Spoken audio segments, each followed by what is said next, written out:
And that our own governor's kind of backed away from that because it affects the citrus growers, and I mean, should we enforce E-Verify? Yeah, absolutely. We need an employment verification system. Otherwise, you can't enforce the law. And I think that the way you take care of the illegal problem is you dry up the reason that illegals want to come to this country, which is generally for work. And if you make it so that they have to come legally to work, then eventually that they dry up, for lack of a better term. But having said that, the citrus industry has a very real issue right now with guest workers, and we need to, that's why I go back to the legal immigration. We need to change that policy. We don't have a very good guest worker policy so that we can bring them in here. And once they're here, it's not hard to track. I mean, I think Newt Gingrich talked about in one of the debates about, UPS can track packages. Why can't we track people who come to this country? I mean, of course we can. Mm-hmm. It's not hard. We just need to think about it a little bit. Okay.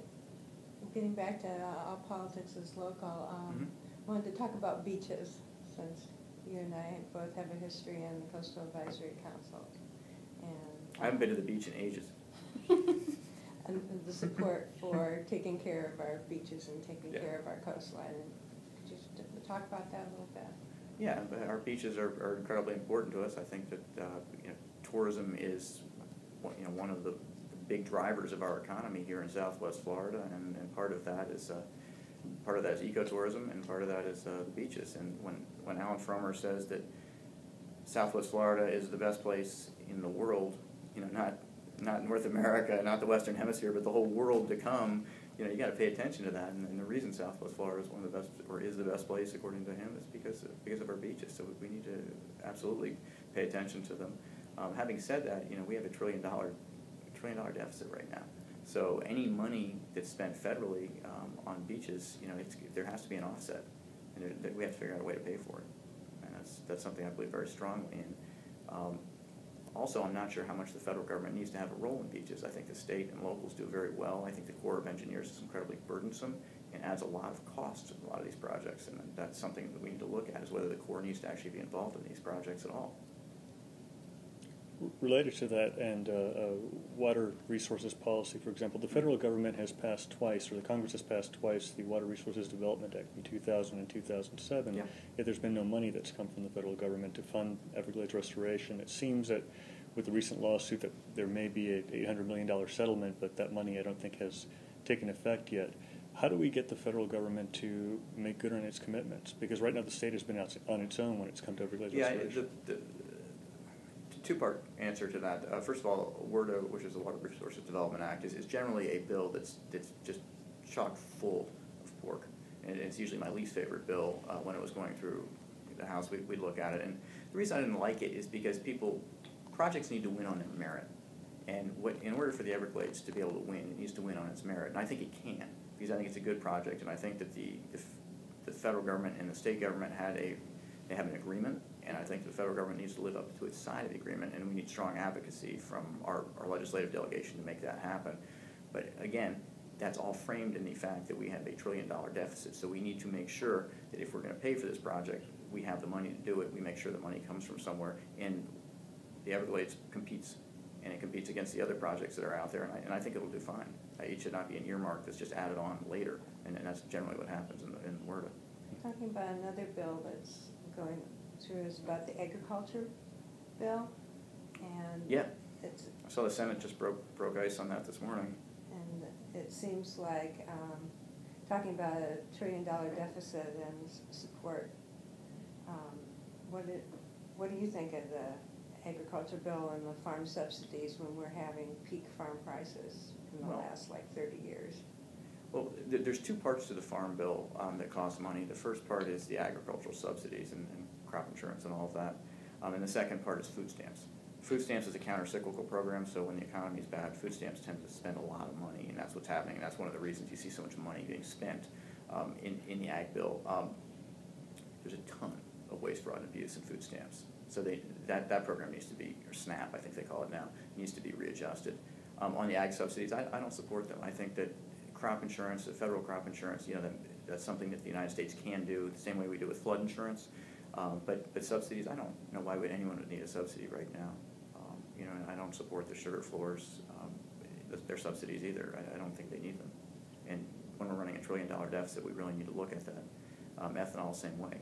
That's a crazy policy that we put into place a couple of years ago, and either the Farm Bill or the Energy Bill, and it's an awful policy. It's driven up the cost of everything, from gas to food. We have about 5 minutes left of the interview. You talked about the approval rating of Congress being so low. Yeah. What do you attribute that to?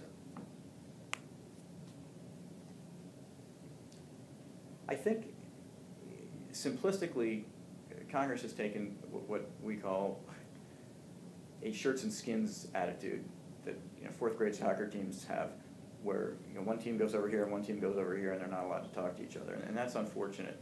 I attribute it to the lack of regular order. Congress used to have something where an idea would go to a subcommittee, it would get hashed out on both sides. It would then go to the full committee, it would get hashed out on both sides. It would then go to the floor, where it would be debated and amendments would be added to it or taken away from it, and then it would be voted on. That doesn't happen anymore. What happens now is something comes out of the leader's office, it's put on the floor, and you're told to vote for it, and you're never allowed to see it. Look at the healthcare bill. Look at Dodd-Frank. No one ever saw those. We, the budget committee that I was working on at the time, had jurisdiction over the healthcare bill because it was a reconciled bill. No one ever saw it. It did not come from our committee. It did not even come from the Rules Committee, which ended up having it. It was handed from the Speaker's office, I believe, to the Rules Committee, and then straight to the floor, and then people got to vote on it, and that's, I think the Speaker famously said, you'll know what's in it after we pass it, but pass it. And the people who passed that bill, particularly the moderate Democrats, they all lost as a result. They never got a chance to read it, and they fell on their swords for the Speaker for that bill, and it's unfortunate. And I think that's what I'd attribute. We need to go back to regular order in the House, where you can work, where people like Ron Wyden and Paul Ryan can come together and start working on issues and say, hey, Medicare is a real problem. We don't agree ideologically on a lot of stuff, but we do agree on this. Let's sit down. Let's make this happen. Don't you think it has its roots in the fact that there's a tremendous lack of trust? I think that's a little chicken and egg. I think that you gain trust when you actually have a chance to sit down and work with somebody across the table the way you and I are sitting here right now. If I never have that chance to work with you, I'm not going to trust you very much. With the transportation bill, there's certainly been a lot of conversation in this area. There's a very strongly growing advocacy group, Bike Walk Lee, that has been focused on issues of pedestrians, cyclists, all those things, and are really advocating for the federal government's transportation bill to include more of those bike paths, sidewalks. From a safety standard, do you have any thoughts about that? Because we've already talked about issues of earmarks and bills, but where do you fall on transportation bill? I tend to think that the federal government should be the last resort if you want to get a local project done, not the first resort. And I would see a bike path as being a local project. So I would always be very slow to send my money to Washington and say, hey, give it back to me for a bike path. I'd much rather keep my money here and then talk to my locals and say, hey, we need a bike path, or we need good policy that we can put a bike path or walking path in. I'd like to rephrase that. Do you support multimodal transportation, or are you car-centric? I have a bicycle. I don't ride it to Fort Myers because I can't. It's very hot in the summer here, so I'm pretty car-centric.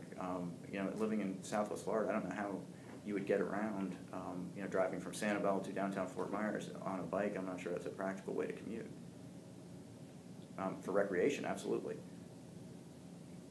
I guess the point I'm making is that when we talk about bike paths, we divorce them from the transportation system, and we actually need to look at it instead of as a bike path or this or that, as bike paths or bike lanes as part of a multimodal transportation system. I don't disagree with that, Kate, but I don't think that's the federal government's responsibility. So we shouldn't pay for roads either, the federal government? Absolutely not. Okay.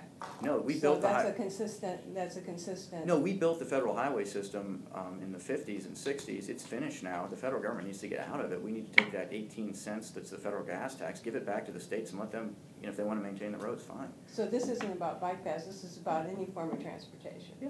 Okay. Particularly highway. I want to thank you so much. We're at the end of our interview. Are there any final words you'd like to leave with us? No, thank you very much for letting me come in. I appreciate it very much. Thank you. Have a great day. Best of success to you. Thanks, Dave.